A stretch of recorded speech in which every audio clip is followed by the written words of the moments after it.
You know when a game is announced at an event and they show a gameplay trailer, have you noticed that it doesn't really look like normal gameplay? It's oddly smooth and seemingly planned, like the person behind the controller is an actor, performing for the trailer instead of simply playing the game like a normal person would. And that's true. Usually there is someone behind the scenes with a controller showcasing the ideal way to play the game, their way of how the game should be played. But once you get your hands on the game, your gameplay looks completely different. And I'd make the point that that difference in playstyles is actually the game's fault. The designer has failed the player. So let's talk about why being forced into that trailer-like playstyle is actually better.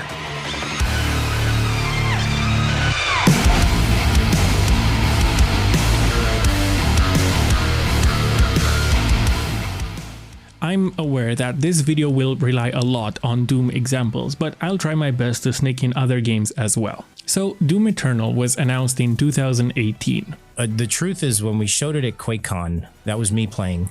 It was all a lie, basically. I was playing in a way that was like meant to make it look cool, and I was weapon switching and doing all these things, but the whole time the game needs to make you play this way. That's Hugo Martin, the director of the game, and he makes this interesting point. What we kind of noticed was that if you were a skilled FPS player and you picked up Doom 2016, you naturally fell into what we call at the studio like the fun zone, where you're weapon switching and moving and glory killing and managing resources. You're doing all these good things and it feels good. The problem is most games are afraid of embracing that fun zone. For a while now, the selling buzzword for upcoming games has been freedom. Every experience is unique. No two runs are the same. But when you're faced with a problem of dealing with an enemy and you're given a lot of ways of doing that, it simply translates into most of those ways being outright boring. There you go, buddy. Tony Hawk's Pro Skater wouldn't be fun if you'd ollie constantly to get the highest score, and Street Fighter wouldn't be engaging if you'd cheese your way to victory. Don't at me. That's what combos are for, but more on that later in the video. They're playing chess. They want chess. They want something that has depth. It could come in systems. It could come in progression. It could be a super huge nuanced story. Or in the case of Doom, it could be, skill-based. The idea of the fun zone is to inject depth and meaningful micro decisions into the moment-to-moment gameplay. So instead of simply point at head and click, Doom Eternal constantly challenges the player to consider their position, targeting, prioritizing, resource management, weapon selection, and follow-up action, to name a few. By the way, here's a funny clip that doesn't really get played when people talk about the fun zone. The engagement loop, or the fun zone, as we ended, which is hilarious that is caught on. I know I said that in interviews. When I said that internally, I just couldn't think of anything else to say. It makes you think how many YouTubers come up with terms out of their ass. So as the designer, it all comes down to the balance between encouraging the player's behavior versus enforcing a specific playstyle. For example, Bloodborne encourages more aggressive playstyles by healing you if you attack an enemy within a small time frame right after they hit you. Or the double resource system in Wolcen, where you have two bars, basically one for range and one for melee, so using attacks that drain one of the bars makes the other one refill, creating a balance between varied playstyles.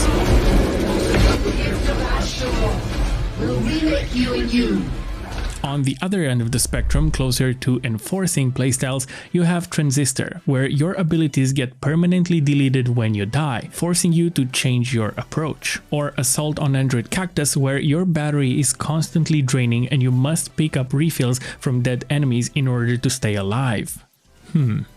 Doom Eternal falls somewhere closer to the enforcing side of the spectrum, with harsher punishments, preventing the player from progressing if they don't play the intended way. We keep the player inside that front zone by, to be blunt, just frustrating them. For example, in order to motivate weapon switching, certain enemies can be taken down with a single shot from a specific weapon, but the game does give you alternatives. They are pretty much brute forcing your way to the solution with more bullets, which is significantly slower and more tedious, but the alternative is there. It's basically a trade between giving the player more freedom at the cost of a better gameplay experience. And this is where that fine line stands, where the designer has to make careful decisions about crafting the ideal experience, because enforcing the wrong elements in the wrong way could be disastrous.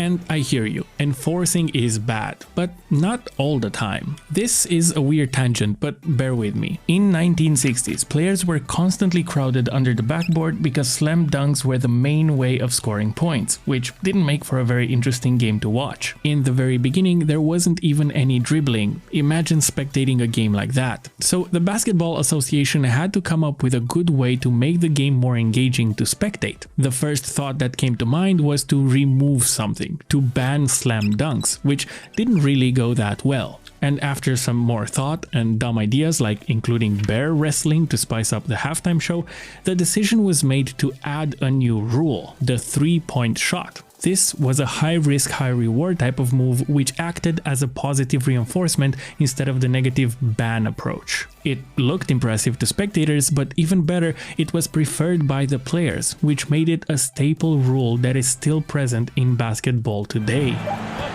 That'll count if it goes! Oh, it's good! He hit it! That story is very similar to the well-known World of Warcraft rest system. I won't go into the details of it, but the conclusion was that removing something bad, adding positive reinforcement, good. So that's all nice and dandy, but what are the actual constraints that sit between encouragement and enforcement?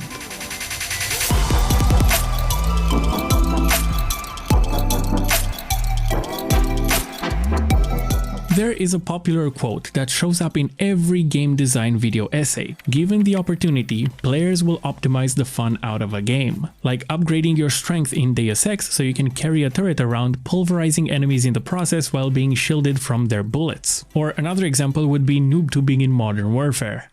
Is that too outdated for a reference? Am I like alienating my audience? Shit. Halo Infinite, Elden Ring. Fortnite? Is that better? We good? Okay.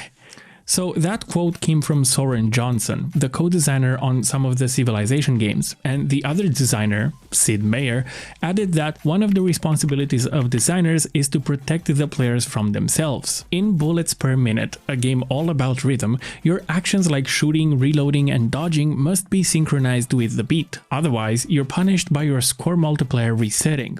And I think the severity of the punishment is what determines where your design falls on this spectrum. In Move or Die, I have created the you have to move or you die mechanic to encourage a fast-paced and dynamic playstyle. And even though it's in the name of the game, the punishment for ignoring that rule isn't really that severe, given that the game modes change so fast. So if you end up dying because you didn't move, you're removed from the game for only a handful of seconds. So I would argue that that's more of an encouragement rather than enforcement. Maybe I should redesign that mechanic. You should stay subscribed to watch me destroy my own game if I ever get around to do that. No! No!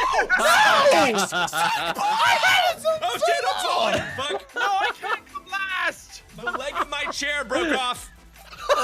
Really? I'm not even joking. Now, what exactly do you have to do in order to get your game anywhere on this spectrum? Well, first, you have to identify what actions your players can do in your game, like movement, weapons choice, or resource management. After that, you have to ask yourself what decisions those players have to take into account before performing those actions. For example, when it comes to positioning, most games that have explosive enemies encourage you to keep your distance. In Doom 2016, your chainsaw melee attack is used to refill ammo, so it does the exact opposite on purpose, making your position relative to the enemies an important factor in the middle of a fight. Another cool example I like is from Ultra Kill, where the game greets you with the words "Mankind is dead, blood is fuel, hell is full." And you quickly realize that all the blood gushing out of enemies can be used to regenerate your health.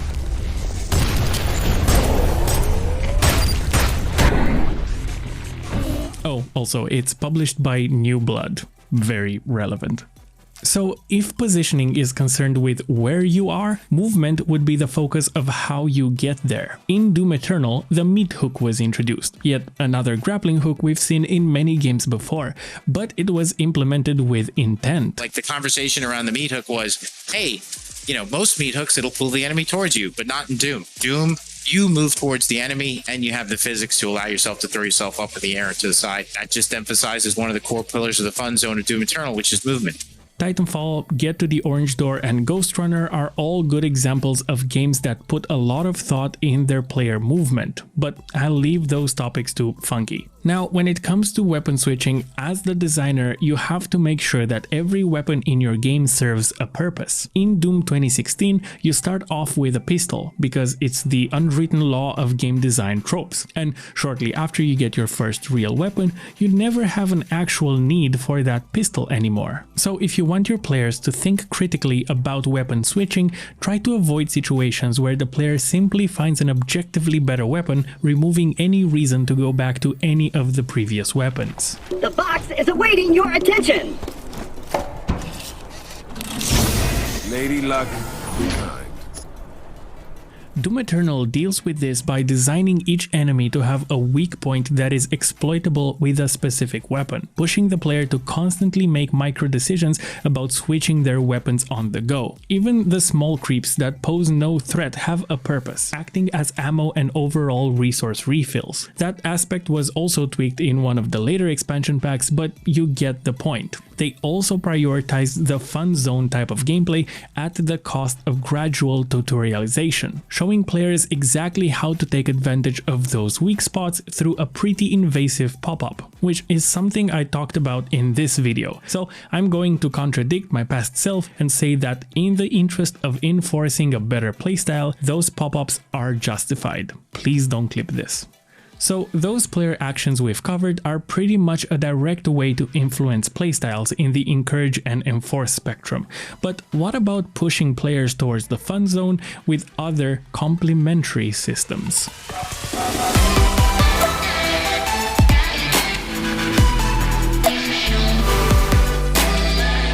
I mentioned combo systems before. These would be one of the ways of using a time-based system in order to motivate a certain playstyle. Fighting games pretty much invented and popularized the idea of combos, which can be described as a series of chained attacks within a time frame. These are designed to reward skilled players by giving them an advantage in the form of higher damage dealt to the opponent. And these time-based systems can also be used outside of fighting games. For example, Tony Hawk's Pro Skater used combos in order to motivate players to use a variety of tricks, rewarding them with a higher score. And on top of that, there is also an invisible system that lowers your score gradually every time you repeat the same trick over and over again to prevent exploits. So that push towards variety not only rewards you mechanically with a higher score, but it also gives you a feeling of badassery. Are you sponsored? Now compare that playstyle with this way of cheesing your way to a high score in one of the more recent entries in the series. A counterexample of a time-based mechanic would be the auto health regeneration in Call of Duty. Previous games would require you to pick up health packs in order to heal, and the decision was made to push the game towards a more dynamic playstyle by regenerating the player's health over time when they are outside of combat. Counterintuitively, this encouraged a playstyle focused on camping, which gave players a huge advantage over their opponents and made the whole gameplay experience horrible in the process for everyone involved. A less time-sensitive approach to encouraging variation is the style system, found in many Japanese games. Your playstyle is rated on a scale inspired by school grades in Japan, and just like rhythm game difficulty options, they are plagued by inflation, going past A+ into S and SS territories, including S. Now, just like rhythm games and that concept of performative play I talked about before, these style grades can act as a guidance towards more exotic playstyles, as well as an endgame for hardcore players. I was very disappointed to find out that, due to a fear of not being accessible enough, the developers of Devil May Cry 5 locked the best way the game was originally intended to be played behind one of the hardest difficulties. It's interesting because the approach that we took for Son of Sparta as a difficulty was that we wanted that to be the difficulty where people who were good at the game were going to have the most fun. That just doesn't sound right to me. But the topic of difficulty in games is a very touchy one, so let's worry about that in a future video. Going back to Ultra Kill, the developer, RC Patala, implemented a style system all about positive reinforcement. In his words, the style meter does most of the heavy lifting in making the player expand their playstyle by giving them constant positive reinforcement when doing the right thing. It's implemented in such a way that you can perform any of the pre-programmed stylish actions in order to increase your style grade, like launching and killing an enemy in midair or shooting an enemy filled with nails using the electric rail cannon. Just imagine how it would look to get both of those at the same time. And on top of that, the game also checks how much time you spend in the air without touching the ground, as well as how long has it been since you switched weapons, among other invisible variables that influence your style grade. Oh, and you want an A+ example of a stylish mechanic? Implement a coin in your game that you can flip up in the air. It doesn't do anything, so let the player wonder what it's used for. Later on in the game, hint at a potential combo and allow the player to figure out that you can fling up the coin and shoot it in midair, only to have the bullet bounce into a nearby enemy, killing them instantly and giving you mad style points. At that moment, an entire cluster of emergent combos light up in the player's head. Could I maybe use the rail cannon on this? And that is stylish as fuck.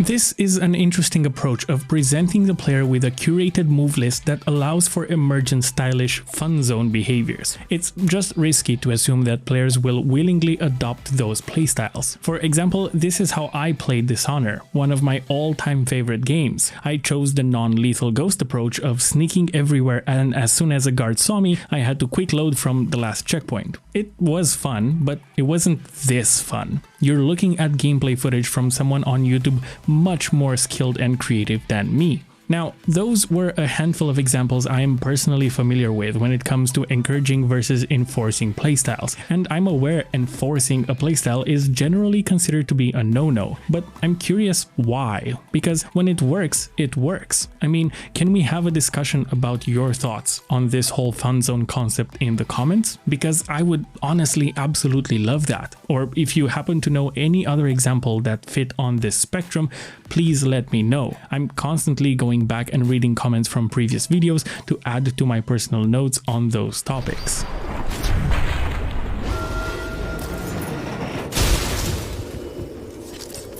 I would like to leave you with an eye-opening piece of advice I got when I started off making games. Someone asked me, who are you making your game for? If it's for the players, then you have to take their feedback into account. And if you listen to everyone and allow a large group of people dictate what goes in your game, you'll probably end up with a gray goop of a game, lacking any personality. And that approach of trying to please everyone is fine, but probably not the best. On the other hand, if you're making the game for yourself, then you are in charge of that game's direction. If you're doing things right, that's how you get people to appreciate your work and build a following. Sure, you're going to put off some players in the process and maybe even cause a backlash. You cannot make everybody happy, and in the end, that's the risk of sticking to your vision. The vision of making the players feel what you want them to feel. And when they don't play that way, we kill them.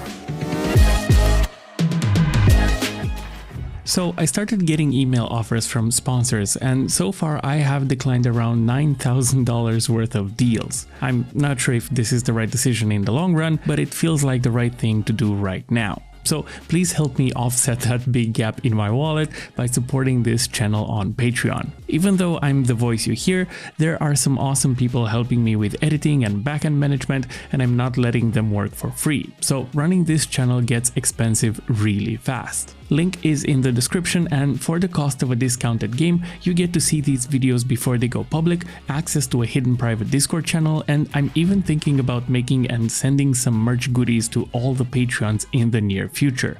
No promises though, more on that later. Until then, thanks for watching.